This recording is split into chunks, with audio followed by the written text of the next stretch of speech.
Apabila hanya mengatakan saya diperkosa atau saya dilecehkan tanpa adanya bukti pendukung yang kuat, itu akan menjadi sia-sia. Kenapa dari awal Putri kekeh bilang kalau iya ada perkosaan? Ini adalah mengenai uang itu tidak pernah diberikan. Itu hanya ditunjukkan kemudian itu. Ya, cuma ditunjukin doang. Apa yang bikin Icat sampai pada akhirnya bahkan berani mendebat Arman Hanis? Doktrin ini memang kuat sekali. Posisi Richard ini bisa dikategorikan sebagai victim. Stella sebagai kuasa hukum yang melihat masih ada nggak kemungkinan Icat itu bebas? Bahwa apapun keputusan hakim, dia akan menerima. Itu bentuk pertanggungjawaban dia.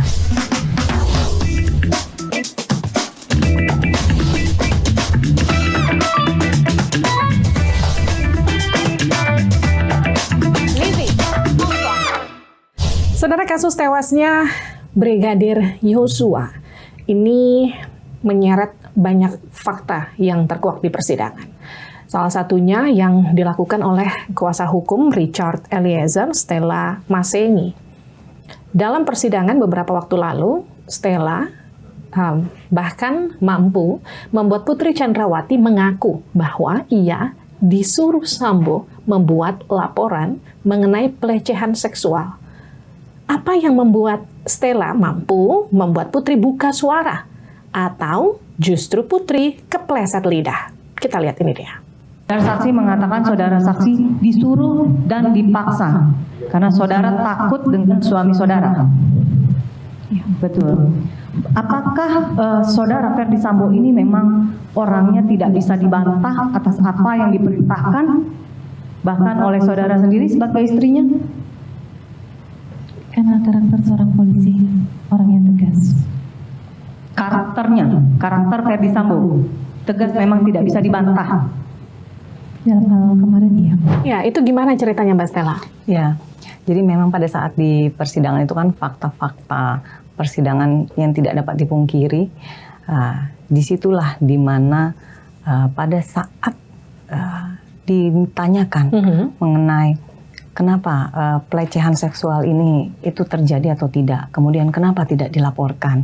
Nah, kemudian kan ada disampaikan bahwa memang ini ada laporan, tetapi ini laporan yang tidak benar, gitu. Nah, makanya dipertanyakan juga kan, kenapa membuat laporan yang tidak benar kalau memang itu ada sebenarnya kan? Buat apa buat laporan yang tidak benar? Kemudian dia bilang, iya saya membuat laporan itu disuruh memang. Gitu. Itu yang kemudian jadi pertanyaan dan juga keheranan kita semua karena Putri ini kan terkenal bahkan disebut dia itu lupa dalam waktu tertentu. Betul. Amnesia dalam waktu tertentu. Koreksi saya nama istilahnya apa.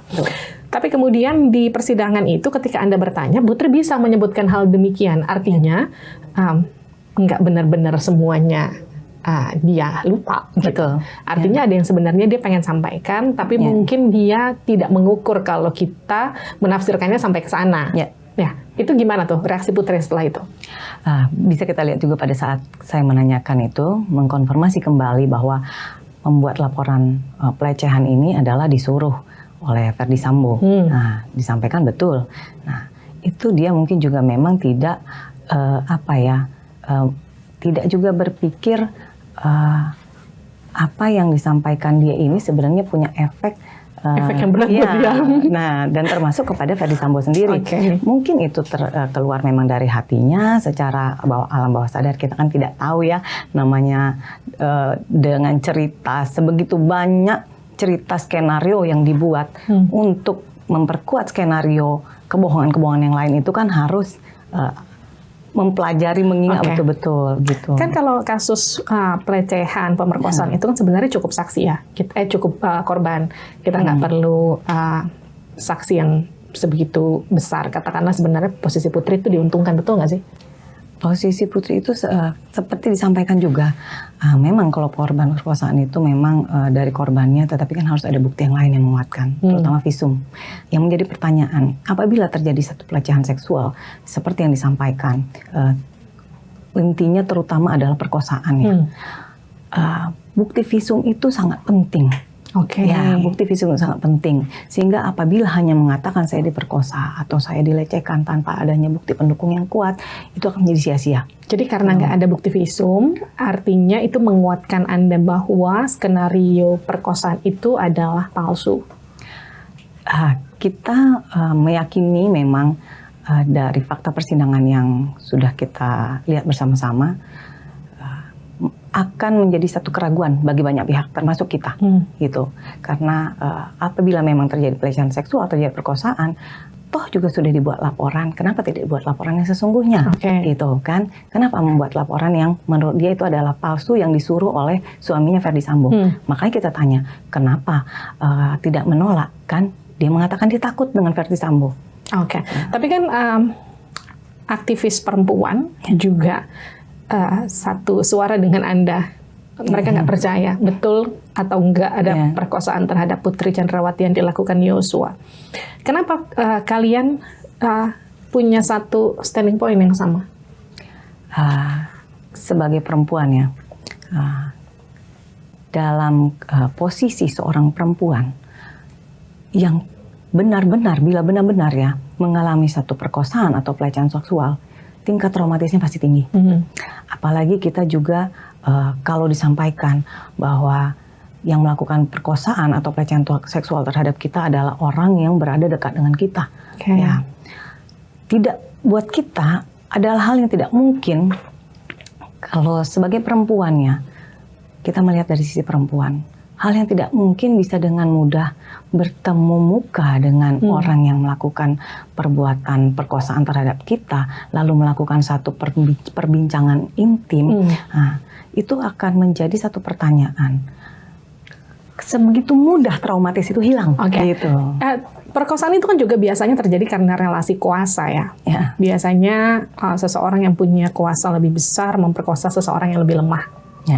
Tapi ini kan tidak terjadi, bahkan sebaliknya di kasus Putri dan juga Yosua. Apakah kemudian Anda juga mencermati mengenai hal ini? Karena kan dakwaannya itu soal pembunuhan berencana. Kenapa dari awal Putri kekeh bilang kalau iya ada perkosaan dan saya korban?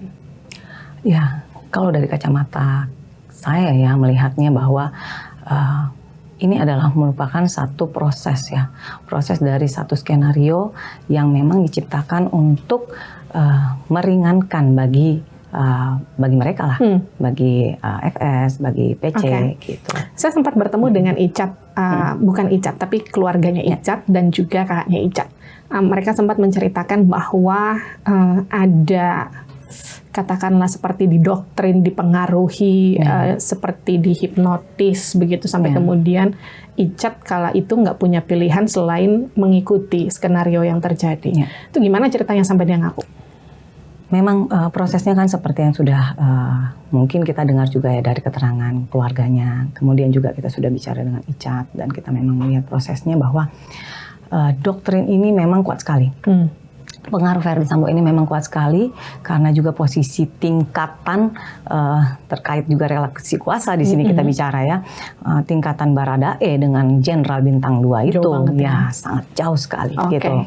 Nah itu juga yang membuat akhirnya dia bisa berbicara itu juga seperti disampaikan bahwa keluarganya baik dari ini dari apa secara rohani, nah itu semua beberapa hal yang mempengaruhi secara diri pribadinya. Kita putarkan ini dia yang terjadi di ruang sidang.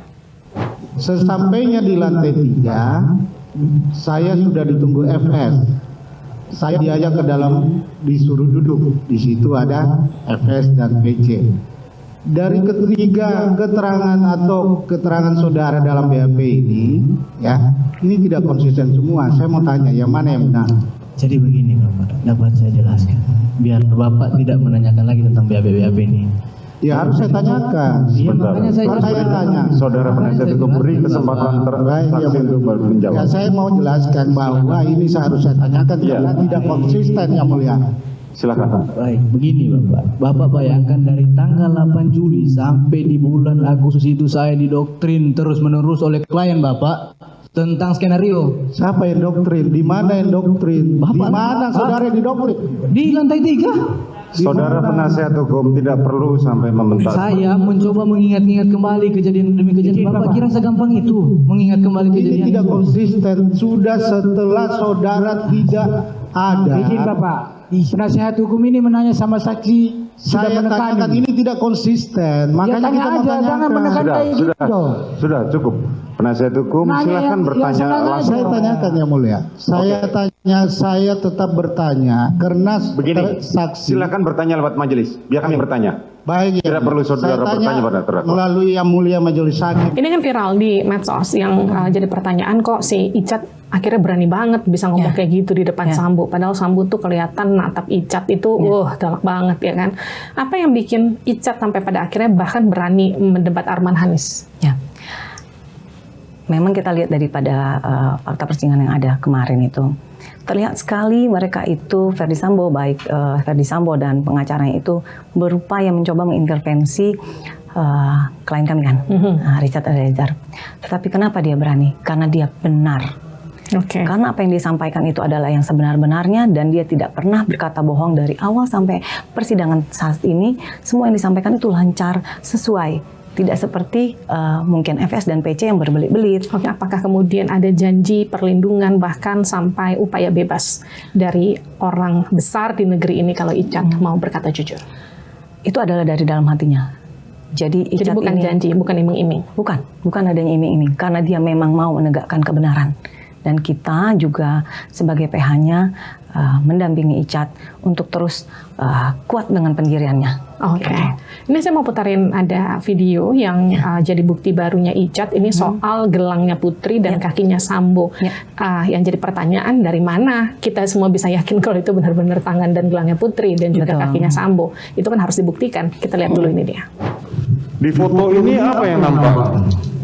Ada tangan dan kaki yang mulia. Tangan dan kaki Yang sudah dilingkari merah itu yang mulia. yang ini siapa? Yang kaki itu FS yang mulia, duduk di dekat saya. Yang Oh, depan, di sebelah saudara. siap. Yang depan itu Ibu PC yang mulia. Oh. Posisi kalian. Pada saat dipropos yang mulia setengah 8. Oh, pada saat dipropos. Tetapi foto ini menunjukkan bahwa saudara saat dijanjikan uang 1 miliar dan handphone. Iya, itu ada kotak handphonenya yang mulia. Ini kotak handphone yang di. Siap. Sama ada kartu juga yang mulia. Itu disuruh ganti kartu pada saat itu. Jadi saudara posisi ngambil foto ini ada di sebelahnya saudara Ferdy Sambo. Masih sempat saudara ngambil gambar. Jadi pada saat itu yang mulia, kalau tidak salah yang mulia, lagi chattingan sama tunangan saya yang mulia. Oke. Jadi sempat kirim-kirim foto, saya bilang saya lagi sama bapak ibu. Yang di tanggal 10 juga itu tidak pernah saya janjikan uang, dan handphone itu saya yang berikan karena handphone itu berada di meja depan ruangan saya. Saya memanggil Dek Richard untuk ke lantai 2 untuk bergabung bersama Rick Kuat dan Pak Ferdy Sambo, dan saya memberikan P maupun menjanjikan uang dan memberikan terima. Sekian lama persidangan berlangsung, kenapa bukti ini baru keluar? Ya, karena kemarin itu disampaikan memang bahwa handphone ini kan memang tidak diduga-duga ya, ternyata dikembalikan oleh penyidik. Nah, dalam proses itu mungkin keluarga melihat dan kemudian menginformasikan. Nah, inilah yang memang menjadi salah satu petunjuk. Memang kita tidak bisa bilang secara langsung karena memang tidak ada wajah. Tetapi ini menjadi satu petunjuk. Mungkin boleh saya tunjukkan di sini. Ini menjadi petunjuk. Ini di mana ya? Ini adalah di rumah di lantai 2. Sama ini juga lagi ngomongin duit 1M nggak? Di mana di sini ada handphone, ada handphone ini kan berarti kan coba ada. Ya. Nah, ini adalah momen di mana ada handphone yang disampaikan. Handphone baru. Ya, handphone Pro Max. Nah, di sini adalah mengenai uang itu tidak pernah diberikan. Itu hanya ditunjukkan. Ditunjukkan kemudian itu. Ya, cuma ditunjukin doang. Ditunjukkan, dikatakan nanti gitu. Nah, yang menjadi petunjuk kita di sini adalah mengenai otentifikasi sendal, kemudian ini ada gelang, memang dari jauh. Tetapi makanya kemarin pada saat di persidangan ini kan yang menjadi petunjuk. Ini menjadi salah satu petunjuk gitu loh. Jadi apa yang disampaikan kami ini memang tidak ada bohongnya. Gitu. Ini kan dianggap jadi kartu as yang kemudian dibuka di momen-momen menuju akhir persidangan. Selain ini ada lagi nggak yang belum dibuka? Misalnya mentok nih, ya kan namanya pengacara, nanti ketika mentok kartu asnya langsung dibuka-bukain satu-satu. Kita ikuti perjalanan persidangan ya. Oh, artinya masih ada dong? kita mengupayakan semaksimal mungkin apapun itu, baik apakah kita memiliki bukti atau ada tambahan dari keterangan-keterangan ahli yang benar-benar menguatkan juga, dengan nanti juga dikuatkan dengan pledoi kita. Ya. Oke, ini kan meskipun udah nggak jadi atasan langsung, Sambo kan akhirnya menyatakan bahwa ini tanggung jawab saya. Ya. Tapi kita tetap tanggung jawab berdua ya, Cat. Artinya Sambo ini mau pasang badan tapi nanggung, ya kan? Betul. Jadi ini apa respon Cat? Tapi nanti sebelum dijawab kita lihat dulu pernyataan ini dia. Kalaulah saksi menyampaikan bahwa saya minta menghajar, kemudian saksi melakukan atau menerjemahkan itu perintah penembakan dari saya akan bertanggung jawab. Tapi kita berdua yang bertanggung jawab. Saya mau tanggung jawab, tapi saya nggak mau sendirian. Cat, kamu juga harus tanggung jawab. Kira-kira gitu ya, omongan Sambo ya. Apa respon Cat? Richard sudah menyampaikan bahwa dia akan mempertanggungjawabkan segala perbuatannya. Dan dia juga sudah menyampaikan kan bahwa apapun keputusan hakim, dia akan menerima. Itu bentuk pertanggungjawaban dia. Jadi dia memang semua yang disampaikan sudah kebenaran yang dia upayakan untuk ungkap. Jadi dia tetap berpegang pada prinsipnya untuk membuka kebenaran ini dan mempertanggungjawabkan apa yang memang menjadi tanggung jawabnya. Oke. Gitu. Uang 1 miliar dan ponsel nggak pernah diterima Icat?